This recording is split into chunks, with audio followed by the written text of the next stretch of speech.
po yung binili ko kahapon doon sa Plantorama. Bale, i-haul ko lang. Pero wala naman akong maraming binili guys kasi alam nyo, medyo nag-refrain tayo sa kabibili ng mga halaman dahil sa medyo nag-ingat tayo sa isa. Number one na reason is that nag-iingat tayo sa ating budget na huwag naman sumobra yung gastos natin dahil sa nakita natin ay pandemic hindi masyadong maganda ang kita ngayon. And then number two is that wala na po talagang pwesto. Meron, pero sikit-sikit na yung nagdurot-dot na sila talagang masikip na yung mga space para sa kanila ay hindi na sila happy pag ganun.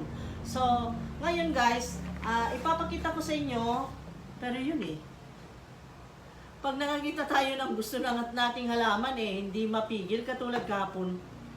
Bago kami pumunta doon kasi nga, yun nga, invited ako kahapon para mag-cutting ng ribbon para sa grand opening ng Plantorama. At kasama kong nag-cut ng ribbon ay si board member Lucille Lagunay, si Ma'am Lucille. Na-meet ko na siya. My first time to meet her at ang ganda-ganda. It is a pleasure to meet a woman like her na isa ring napakabait na plantita. At ngayon ay doon sa pagpunta namin sa cutting of ribbon, nasa daan pa lang kami ay nag-usap na kaming mag-asawa na huwag na muna tayong bumili ha. Pigilan na muna natin sarili natin dahil alam mo sobra na, wala nang pwesto yung mga halaman, kawawa na sila. Kumbaga, humihiyaw na sila na sana teka muna, sandali lang, at masikip na ang space namin. Please lang, bigyan nyo naman kami ng space. Hindi na kami makahinga, para bang gano'n na ang sinisigaw ng mga ito. Pero, may pero pa rin Nung umikot na ako, naglipod ako sa mga halaman, hindi nga nakita yung paglibot ko guys, kasi sabi ko dun sa videographer ko na siyempre yung anak ko rin, sabi ko diyan wag mo na muna akong kunan dahil hindi ako hindi mo useless lang na kunan mo ako dahil action lang. Ayoko yung action lang din yung magtatanong ka ng mga prices, hindi mo marinig yung sinasabi, hindi mo marinig yung usapan namin ng mga seller. Kasi alam niyo yung dahilan? Kasi ang lakas po ng kanilang music at ang music nila ay yung mga copyrighted. So, yun po iniiwasan natin na makopyright po tayo, di ba? Kasi hindi naman sa atin yung music. So, ngayon guys, noong nakarating ako doon sa pwesto ni Kaika, ang seller nito is the name of the store, the plant store is Kaika's, K-A-I-K-A. Yun, Kaika. Meron siyang Pink Princess na nagustuhan ko. Ito po yun. Kasi maganda ang variegation yan, no? Anyway, bali ito lang naman ang may variegation, and then may variegation naman itong mga nasa baba, pero yung mapusyaw, yung puti, hindi naman siya pink, pero okay na lang. Pero alam niyo, ewan ko, na-in-love ako dito sa halaman na ito. Pero alam niyo, masasabi ko ngayon, ang tungkol dito sa Pink Princess, medyo sensitive po sila, lalo po itong parteng. Tingnan nyo, naulanan lang siya doon sa labas. Nag-brown na kaagad. Tingnan nyo, nabasa lang ito guys. Na-touch lang ng basa ng ulan. Basa naman ng ulan, clean naman yun. Tingnan mo, nag-brown na kaagad. Yun lang ang medyo problema dito sa mga Pink Princess na ito dahil maselan po sila. Oo nga't philodendron. Akala natin lahat ng philodendron, porket sinabing philodendron ay pare-pareho na ang mga ayaw at gusto, hindi po, magkakaiba po.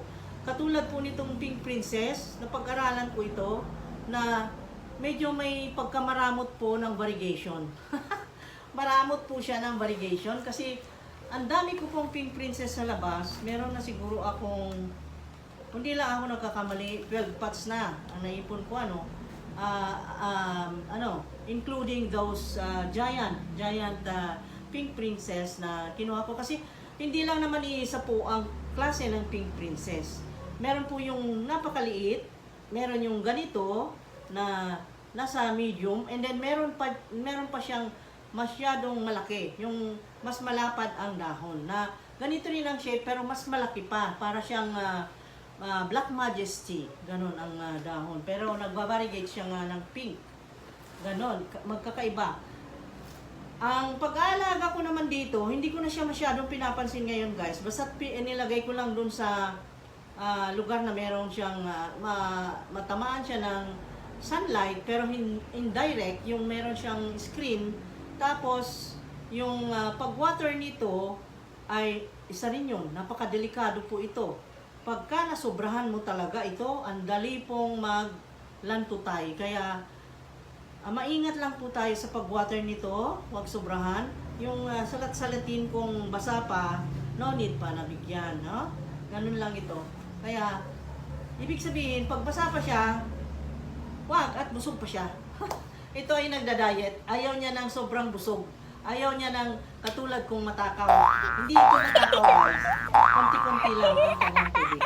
Tapos, yun nga, ang philodendron, alam nyo naman ang philodendron, ang care tips ko is that ang potting mix must be yung chunky materials like for example, yung coco peat, rice hull, yun po ang ginagawa namin. Meron akong tutorial na video.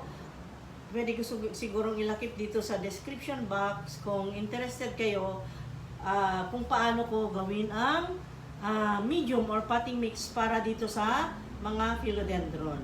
At yun ang ginagamit ko. And then fertilizer para dito guys ay fertilizer ko dito ay yung ginagamit ko ngayon, yung bago kong bili. Meron akong nabili kasi sa pangalan nito, Ace Hardware. Meron akong nabili, wait lang at kunin ko.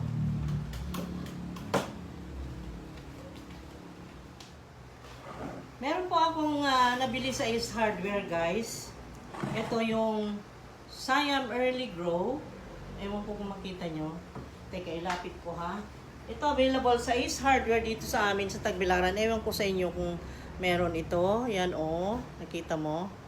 Ito ang ginamit ko ngayon at nakita ko naman okay naman po.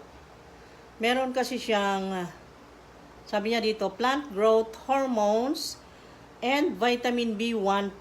Ayan siya guys. Tapos nandito naman ang directions for use kung gusto nyo. Pero alam nyo, magmula pat na kahilig ako ng halaman nung way back, ano pa lang ako nung let's say maybe nung pagbalik namin dito galing abroad, that was 1995. Naipakilala na sa akin itong Anaa. Ito, Anaa talaga ang gamit ko. Pero hindi, hanggang ngayon po, maganda pa rin ito. Ito yung New Rapid Effect Regular Formula Filler Anaa. Ayan, Plant Growth Promoter. Maganda ito dahil subok ko na itong matagal na for how many years.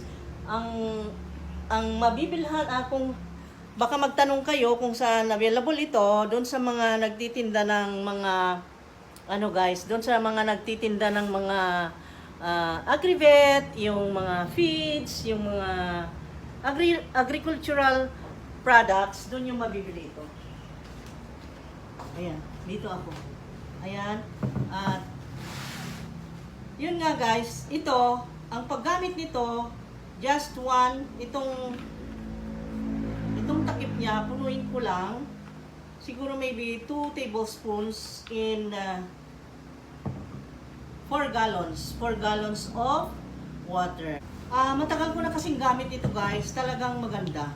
Maganda talaga to. Ito, maganda talaga to. Pero, ito, trinay ko rin. Trinay ko kasi nakita ko doon sa Ace Hardware. At nakita ko naman, maganda. Alam nyo kasi ngayon, nagsisibulan ang mga dahon ng mga tanim magmula nung nilagay ko ito. So, meaning, nag-function siya, no? So, dito sa haul natin ay dalawa. Sabi ko, itong Pink Princess at saka ito. Well, anyway, ito yung, ang pagbibigay ko ng fertilizer nito guys, binibigyan ko lang sila once or twice a month. Ganun lang ako magbigay. Hindi yung lagi-lagi. Kasi ma-over. And then, this one is the Alocasia forte. Pero iba, parang iba ang shape niya. Kasi yung malalaki iba rin. Meron naman ako ng ibang forte nandun sa labas. Pero, ito nga, yun nga, nilapitan ako ni Ma'am Lynn Tutor at pinakilala niya sa akin si Kai dun sa tindahan ni Kaika. At ito ang pinakita at ito ay ano raw, rare. Alam ko na rare yan. Pero meron na akong 2 pots na malalaki. But anyway, sabi ko, gusto ko pa dahil maganda siya. I love this, the Alocasia forte. Teka, ipakita ko sa inyo yung malaki. Kita ko sa inyo yung dalawang pots ko ng malalaki.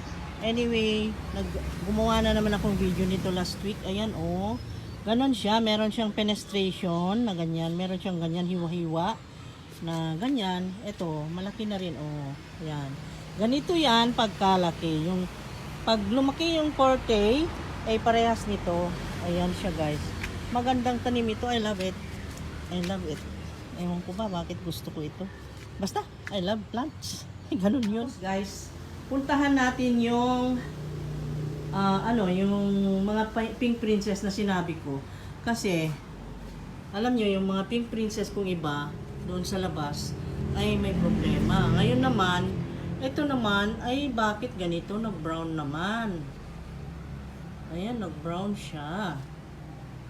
Ayan, oh. Pink princess. Alam nyo yung stems niya is like this. Meron siyang kanal dito. At meron siyang mga variegation sa stem, sa petiole. Nakita mo yan. At may kanal siya dito. May kanal. Kanal, meaning may butas dyan. Oh, ayan. At ganyan ang kanyang stem, guys. Meron siyang pink. Pink, ang ganda, no? Kita mo? Ang ganda ng tanim na ito. Ewan ko ba? Sabi ng asawa ko nga eh. Sorry guys, nasa highway tayo. Sabi ng asawa ko, bakit ka bumili uli niyan? Ayun, labasan nyo yun. That is for you. Okay, let's go guys. Outside. Sabi ng asawa ko pala, bakit ka bumili na ng asawa ko? Sabi, bakit ka uli bumili niyan? Ay, nandun pala. Andyan pala yung chinichismis ko. Andyan pala siya. Sabi niya kasi, marami na raw pink princess ako. Oo nga naman, pero pagka ganong occasion na binigyan naman ako ng tawad and then maganda naman yung tanim and then pag tawad ko is simpatika silang kausap. Alam mo, yung seller na simpatika, pag simpatika ay parang ayaw mong umayaw. Di ba? Yung parang gusto mong bilhin na yung tanim pag ganoon na mabait ang seller. Ngayon naman guys, meron naman ako ditong isa. Hindi lang isa, dalawa. Ito, this is giant pink princess. Ito, medyo madilim na guys kasi mag 6 o'clock na yata. Pero meron parang araw konti. Nakikita nyo ba? Ayan. Pero naghihintay ako na mag-variegate siya. Just hoping and pray. I am praying for it. And then this one, ayan o, meron pa siyang, yun nga sinasabi ko sa inyo, pagka ang dali niyang mag-brown, itong pink, yung parteng variegation. Ayan. Yan, giant din yan. Tapos, meron pang maliit. Where is that maliit? Ito, yung maliit. Ito yung pinakamaliit ko guys. Ayan. At hindi naman siya lumalaki. Matagal na ito sa akin. Parang nabonsay yata. Meron siyang variegation na ganyan. Maliit. At saka tipid siya sa pagdahon. May mga ganong tanim na gusto mo mang magdahon matipid siya. Ito naman isa rin. I love it. Gusto ko yung kanilang design. Ayan, naputol na yung kanyang variegation. Ayan, may kanal din. Kaparehas nung lahi nung isa. Ayan. Ayan. So, ayan guys. Lahat ba may kanal? I know, this kind. Yung giant pala, walang kanal. Walang kanal itong giant guys. Tingnan mo. Tingnan mo yung dahon niya. Walang kanal. Parang siyang yung Dark Lord. Tingnan mo. Para siyang Dark Lord. Wala siyang kanal dito. Yung ganun pala ang dark ano. Ganun pala ang ano, giant pink princess. Tapos pakita ko po sa inyo yung iba. Naman, meron pang isa akong nilagay dito. Ayan. May mga variegation pero maliliit na ganyan. Ayan guys, oh. Alam nyo, ewan ko, parang inaamin ko na, favorite kong pink princess. Inaamin ko. Sige na, aminin ko na. Favorite ko talaga pink princess. Ayan siya. Nasaan na ba yung iba? Andito yung guys. Ito. Ito yun. Nag-variegate din sa wakas. Ito yung nilagay ko dito na sabi ko. Lagay ko nga dito. Try ko kung mag-variegate. May variegation. At ang ganda ng baby. Ayan pang isa. Tapos dito naman sa taas nito. Ang ganda rin ng variegation. Kaya nga sabi ng asawa ko, bakit ba? Bumili ka na naman. Hindi ako magsawa sa pink princess. Ito naman yung may kanal. Iba yung nandun sa ibabaw na pinakita ko sa inyong giant. Ang ganda, no? Sino naman hindi may love niyan? Ang ganda. Super. Diba? Tapos dito rin, pag ganyan mo, meron na naman. Pero walang variegation masyado. Meron siya dito. Maliliit. Ganyan. With kanal. At meron din ditong giant. Ayan. Tingnan nyo ito. Giant ito na walang variegation nilagay ko dito. Tinabi ko dito sa mga Thai sunrise, mga burl marks na variegated. Ayan, lumalaki na. Dumadami ang variegation. Pinagtabi-tabi ko para mag-variegate, para magkahaw-hawa, sabi ko. Ngayon, ito ay hindi pa rin nahawaan. Ang laki na. Ang tangkad ng puno na ito. Ayan. Wala ring variegation. Giant siya na may kanal. Nakita nyo yung stem yan? O yung obvious na pink princess kasi pink yung nandiyan variegation ng stems or petiole, no? At ito rin, may variegation siya, konti. Pero, I'm just hoping na dumami ang variegation. At dito, meron pa. Hindi pa rin. Tapos. Dito naman, dito, oh my God. Tingnan nyo na, nagkadikit-dikit na mga halaman dito. Paano ka pa bibili ng bibili? No? Hindi katulad noon masipag ako bibili. Ngayon, ayan na. Isa pa. Ayan, another one. Ayan pa. Umaasa lang ako na lumaki sila with variegation. At yun pa, isa. Ayan. Ayan. Nagpapatuloy. Nakita nyo naman dami kong pink princess, no? Dami kong pink princess. Pero nakakatuwa. Ito naman, sa nangungumusta sa akin doon sa Alpo, ayan, mula pa nung nagupitan ito dahil nag-brown, alam nyo naman ang variegation ng mga ganitong mamahalin na mga halaman na hybrid na yan, ay sensitive. Kaya, ayan, dapat pala, pagka may napundong tubig dyan sa dahon, ay punasan. Tingnan nyo, itong bagong leaf niya, ay ganyan, may variegation din. Ito ay lumaki na ng lumaki. At meron na rin siyang root dito na malaki, mahaba. Pwede na sigurong i-transfer ito or putulan. Pwede na tayong mag-propagate ng albo. Pero ayoko, palakihin ko yan. Tapos ito, yung nagtatanong din dito sa Thai Constellation, awa ng Diyos, buhay pa. Akala natin noon mamamatay, no? Akala natin talaga matigok. Pero awa ng Diyos yan, bumabangon siya. Pinakinggan na naman ang prayers natin, no? Ayan, tapos meron na naman ditong dahon na talaga. 1 and 2. Wow, lumalaki. At ito naman si White Wizard, sobra. Ayan, laki. Itong masipag, pero usok. Masipag talaga siya na magbigay ng dahon at ang sipag niyang lumaki at ang daming roots. Nakakagigil, no? Sarap i-propagate, no? Diba? Yan, update ko pa kayo. May pakapin pa yung ko sa Pink Princess. Pink Princess lang sana topic Ayan, diba? Tapos guys, meron akong sasabihin. Yung sinabi kong fertilizer, yun ang binilagay ko ngayon. At ito ay sumibol ang kanyang dahon. Ito yung si Albo. Borsigiana. Ayan. Borsigiana albo ay ayan. Tingnan mo. Meron na namang bagong dahon. At si Beauty. Ayan, si Beauty. At meron siyang bagong dahon pero walang variegation. Pero hindi pa raw makita dyan.